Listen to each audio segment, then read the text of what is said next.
Number two, the second way that you can find more auditions is surprise, surprise, social media. That's where we do everything these days.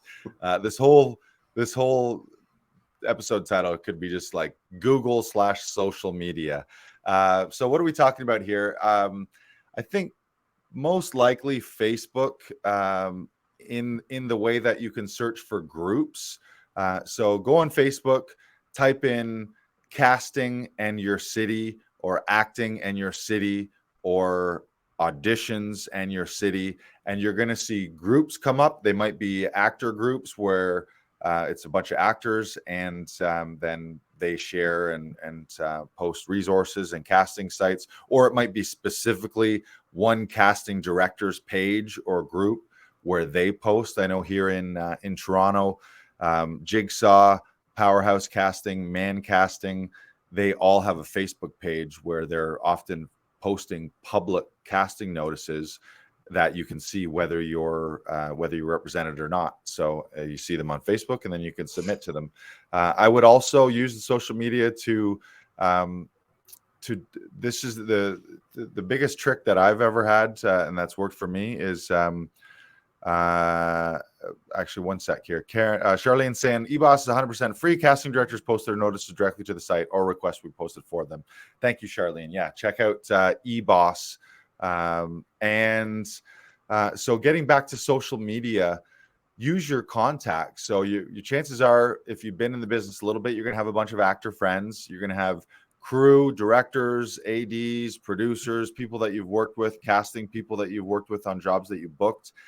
So you really want to use your network. And one of the biggest hacks that I can say that is almost guaranteed to work is when you see casting notices on social media that don't fit you, tag everyone that you know in those postings, and sooner or later that karma, that booking energy will start coming back to you, where all the people who regularly get tagged by you, and they're like, oh shit, thanks, I didn't know about this. And then all of a sudden they booked a commercial that paid them 10 grand. They might just give you a little bonus for like, thank you, here's $100. Thank you for sharing this with me. Or worst case, the next time they see an opportunity, they got a little bit of that guilt, because they're like, oh, this guy's always showing me the money. Let's share some love back his way. And then all of a sudden you start getting tagged in postings online too. So it's just, which is better than you tagging yourself. If there's a social posting looking for a certain type of actor, and then three different friends are tagging you 3 different times, and then you're that casting director, or you're that indie producer director who's posted that casting, you're going to want to see that. So, or you're going to notice that person. So tag your friends, be that casting person. And I would say also across all of, if you're an actor, across all of your social media sites, make sure your profiles are optimized so that if people are stumbling upon you, it's going to be very clear who you are, that you are a working professional actor. And be mindful of what you're sharing and the energy that you're putting out there.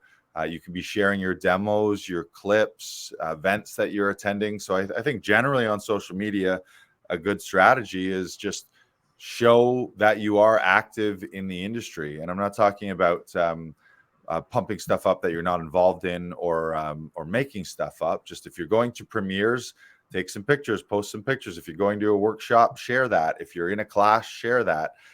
Do all those things so that anyone, especially casting directors and producers, agents, industry people, they're seeing, oh, this is a person making things happen. They're making things happen for themselves. They're in projects. They're supporting the industry, rather than the energy of someone who's like lost looking for a job. Oh, please, can someone help me? Can anyone give me a job? Like, that energy is again going to be repelling. Anything you want to add about social media, Brandon? I'm not sure if it'll fall into the social media category, but I think investing in IMDb Pro is also a good benefit. Right. And it is sort of like a social media in a way, because you get to see who is casting each different project in your region. Right. You're also seeing who's being represented by whom in your region. And it's just a good way to like have an idea of who's doing what.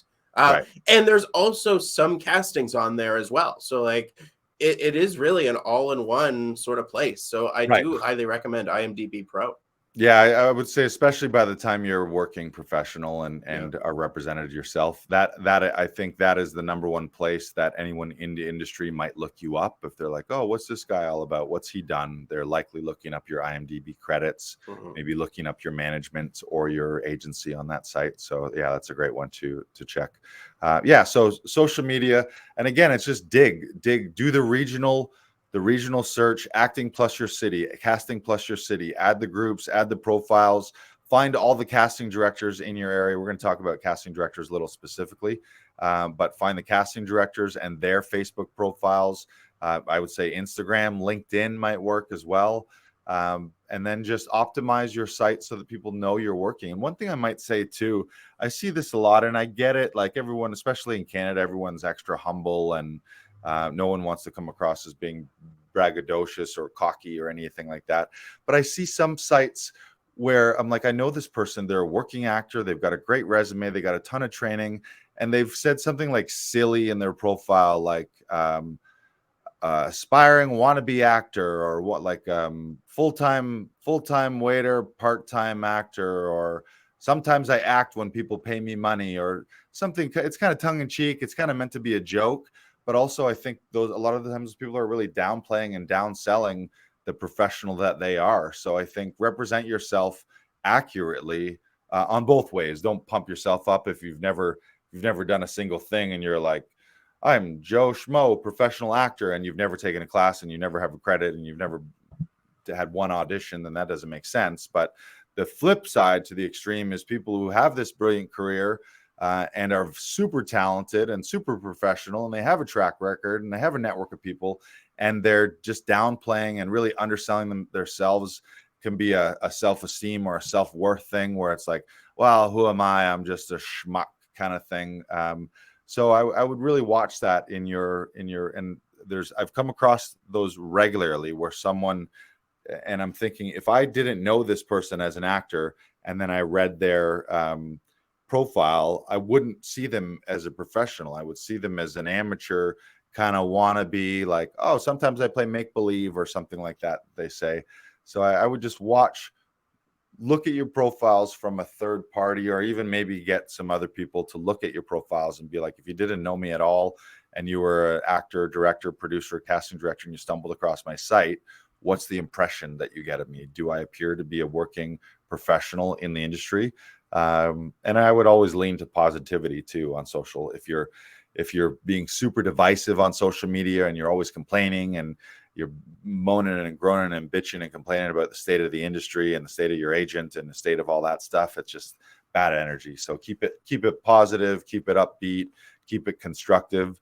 Not to say that you like there's shit going on in the world, so everything is not rosy all the time, but if you're going to lean a little bit one way, then lean positive rather than negative, I think.